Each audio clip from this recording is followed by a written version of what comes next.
Welcome to AZPM News Daily, a wrap-up of all the day's news from Arizona Public Media. I'm Steve Jess. And on our podcast today, Tuesday's primary sets up November's general election. Incumbents come out ahead in Marana. There will be a swearing-in ceremony for council members in November. And voter turnout is low compared to 4 years ago. County voter participation dipped this year even when compared to the midterm primaries of 2022. That's ahead for this Wednesday, July 22nd. In Tuesday's primary election races, Congressman Andy Biggs won Arizona's Republican gubernatorial primary, beating second-place finisher David Schweikert by a 4-1 margin. Biggs will face Democratic Governor Katie Hobbs in the general election. Former state legislator Alexander Kollodin will be the Republican nominee for Arizona Secretary of State, defeating former GOP chair Gina Swoboda. Kollodin will face incumbent Democrat Adrian Fontes this fall.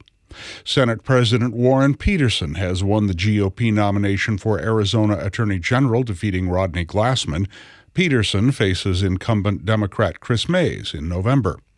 Challenger Kimberly Yee leads incumbent Education Superintendent Tom Horn in the Republican primary, but that race was too close to call Wednesday. Unofficial results for the Marana mayor and town council election put all four incumbent candidates in the lead. Katya Mendoza has more on that. As of Wednesday, Mayor John Post led mayoral challenger Greg Johnson by nearly 1,000 votes. In the race for town council, Marana voters had the option of voting for 4 candidates out of 7. Sitting council member Herb Kai led all candidates with nearly 6,400 votes. Councilmember Terry Murphy came in second, and fellow councilmember John Officer came in third. Challenger Jackie McGuire earned the 4th most votes. Marana officials say there will be a swearing-in ceremony for council members in November. The mayor will be sworn in at an earlier date, as they will be finishing out the late Mayor Ed Honey's term. I'm Katya Mendoza, AZPM News. A contentious race for a state Senate seat appears to be wrapped up, with candidate Alma Hernandez on the way to securing the Democratic primary victory for Legislative District 20. Hernandez, a current state representative, touted her ability to work across the aisle in the Republican-controlled legislature.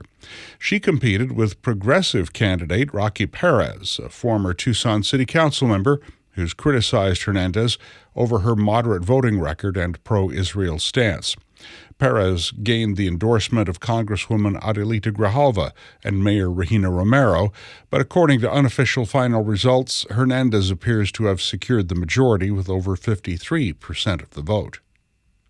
About 1 in 4 registered Pima County voters participated in the 2026 primary. That's according to county records. Angela Gervasi has the numbers. Historically, fewer people turn out to vote in midterm election cycles when there isn't a presidential race. Still, Pima County voter participation dipped this year even when compared to the midterm primaries of 2022. As of Wednesday afternoon, county elections officials estimated just over 24% of registered voters cast a ballot this primary election season. By comparison, about 36% of Pima County voters turned out for the 2022 primary elections. According to the Secretary of State's office, statewide voter turnout hovered just under 23% this election cycle, a decline from the 2022 primary, when nearly 35% of Arizona voters cast a ballot. Angela Gervasi, AZPM News. A new voter ID option appears to be popular with Pima County voters. Roughly half of the 12,000 people who dropped off early ballots opted for a new way to verify their ID by showing an Arizona driver's license or other government identification. The new process bypassed the slower signature verification method. Election officials believe the new process sped up the voter tabulation. As of Tuesday, more than 140,000 county ballots have been turned over to the Elections Department, according to the County Recorder's Office. That's out of 350,000 mail-in ballots that were sent out to Pima County voters. Oro Valley residents elected a new mayor, Melanie Barrett, last night. The other candidate was former Pima County Sheriff Mark Napier. Barrett, who's currently serving as the vice mayor of Oro Valley, was endorsed by the current mayor, Joe Winfield. We've accomplished together a lot of huge priorities like the build out of Marana Park. So it means a lot to have someone who I've been working so closely with believe in my leadership and my ability to be able to do the job moving forward. And in general, I've always only sought the endorsement of the residents, and I maintain that today. And so I think I have a lot of support from the residents, and I'm excited to continue forward and see where this takes us. Barrett's term as mayor begins in November. The city of Tucson has launched a pilot program billed as a way of improving the lives of low-level offenders around the city. Laura Holansky has more.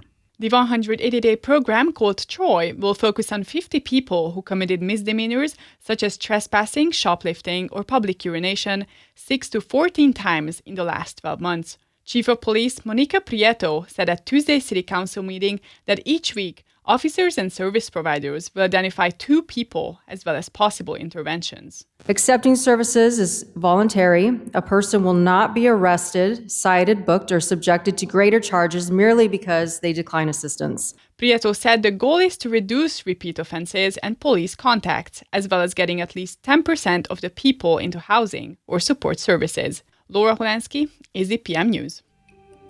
And now you're caught up on the stories we've covered today at Arizona Public Media. Thanks for listening.